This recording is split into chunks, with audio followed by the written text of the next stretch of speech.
ఇక రాష్ట్ర వ్యాప్తంగా పోలింగ్ ఎలా సాగుతోంది వివరించడానికి అన్ని జిల్లాల నుంచి మా రిపోర్టర్స్ రెడీగా ఉన్నారు. ఆదిలాబాద్ నుంచి నరేష్ ఉన్నారు, నల్గొండ నుంచి రేవన్ ఉన్నారు, అండ్ ఇక్కడ ఇబ్రహీంపట్నం నుంచి ప్రతినిధి జ్యోతి ఉంది. ఇక ఉమ్మడి నల్లగొండ జిల్లాలో మున్సిపల్ పోలింగ్ కొనసాగుతోంది. ఒక కార్పొరేషన్ 17 మున్సిపాలిటీలకు ఎన్నికలు జరుగుతున్నాయి. మంత్రులంతా కూడా ఎలక్షన్ని సీరియస్ గానే తీసుకున్నారు. విపక్షాలు కూడా ప్రచారం హోరెత్తించాయి. మొత్తం కార్పొరేషన్ మున్సిపాలిటీల్లో కలిపి 6,68,000 మంది ఓటర్లు ఇప్పుడు తీర్పు ఇవ్వబోతున్నారు ఉమ్మడి నల్గొండలో.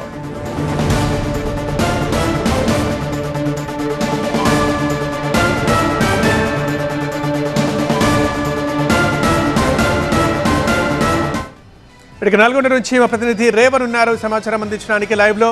రేవన్, ఎలా ఉంది అక్కడ పోలింగ్ అండ్ పోలింగ్ శాతం పెంచడానికి అధికారులు ఎలాంటి ఏర్పాట్లు చేశారు? ఏమైనా సత్ఫలితాలను ఇస్తున్నాయా? ఉదయం నుంచి ప్రారంభమైనటువంటి పోలింగ్ అయితే చాలా ప్రశాంతంగా కొనసాగుతుంది. ఉమ్మడి నల్గొండ జిల్లాలో ఉన్నటువంటి నల్గొండ మున్సిపల్ కార్పొరేషన్తో పాటు 17 మున్సిపాలిటీలకు అయితే పోలింగ్ అయితే కొనసాగుతున్నటువంటి పరిస్థితి కనిపిస్తూ ఉంది. దాదాపు 352 వార్డులకు 1617 మంది అభ్యర్థులు అయితే పోటీ పడుతున్నారు. ముఖ్యంగా రెండు అధికార కాంగ్రెస్ ప్రతిపక్ష బీఆర్ఎస్ కూడా ప్రతిష్టాత్మకంగా తీసుకోవడంతో పెద్ద ఎత్తున ప్రచారాన్ని అయితే హోరెత్తిచ్చారు. ఈ నేపథ్యంలోనే పోలింగ్ అయితే పెద్ద ఎత్తున కొనసాగుతోంది.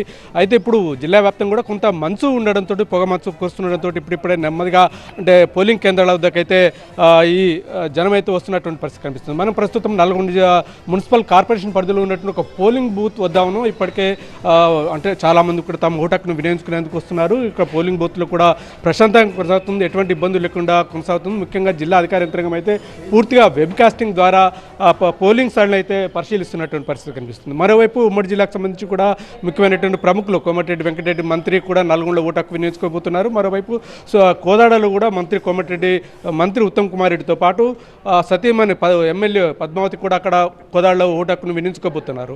మొత్తం మీద ఎటువంటి ఇబ్బందులు లేకుండా ఉండేందుకు పోలీసులు కూడా అధికార యంత్రాంగం కూడా భారీ ఏర్పాట్లు చేసింది. ముఖ్యంగా స్ట్రైకింగ్ ఏదైతే దాదాపు 152 సమస్యాత్మక పోలింగ్ కేంద్రాలు అయితే అధికారులు అయితే గుర్తించారు. అక్కడ కూడా ఎటువంటి ఇబ్బందులు లేకుండా ఉండేందుకు స్ట్రైకింగ్ ఫోర్స్ను కూడా ఏర్పాటు చేసిన పరిస్థితి మనకు కనిపిస్తోంది. మొత్తం మీద ఈసారి ప్రత్యేకంగా అధికారులు అయితే పోలింగ్ శాతాన్ని పెంచేందుకు పెద్ద ఎత్తున ప్రయత్నాలు కూడా చేస్తున్నారు.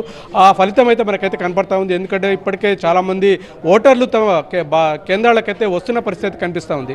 దీంతో కొంత అధికారులు చేసినటువంటి ప్రయత్నాలకైతే సత్ఫలితాలు ఇచ్చే పరిస్థితి కనిపిస్తూ ఉంది. ఏదేమైనప్పటికీ కూడా ఉమ్మడి నల్గొండ జిల్లా వ్యాప్తంగా 17 మున్సిపాలిటీలకు నల్గొండ మున్సిపల్ కార్పొరేషన్ అంటే తొలిసారిగా నల్గొండ మున్సిపల్ కార్పొరేషన్ అయింది. దీంతో ఇది చాలా ప్రతిష్టాత్మకంగా తీసుకున్నటువంటి అధికార కాంగ్రెస్ ప్రతిపక్ష బీఆర్ఎస్ కూడా అంటే ప్రచారాన్ని హోరెత్తిచ్చాయి. ఈ నేపథ్యంలో కొంత ఆసక్తికరంగానైతే అంటే ఎన్నికలు అయితే జరుగుతున్నాయి. పోలింగ్ కూడా ప్రశాంతంగా సాగుతుంది, ఎటువంటి ఇబ్బందులు అయితే లేవు. ఇప్పటివరకైతే జిల్లా కలెక్టర్లు 3 జిల్లాల్లో ఉన్నటువంటి కలెక్టరేట్లో ప్రత్యేకంగా ఒక కంట్రోల్ రూమ్ని ఏర్పాటు చేసి అక్కడ వెబ్కాస్ట్ ద్వారా పోలింగ్ స్థలాలు కూడా పరిశీలిస్తున్నారు. ఎక్కడ ఇబ్బందులు లేకుండా కూడా చూస్తున్నారు.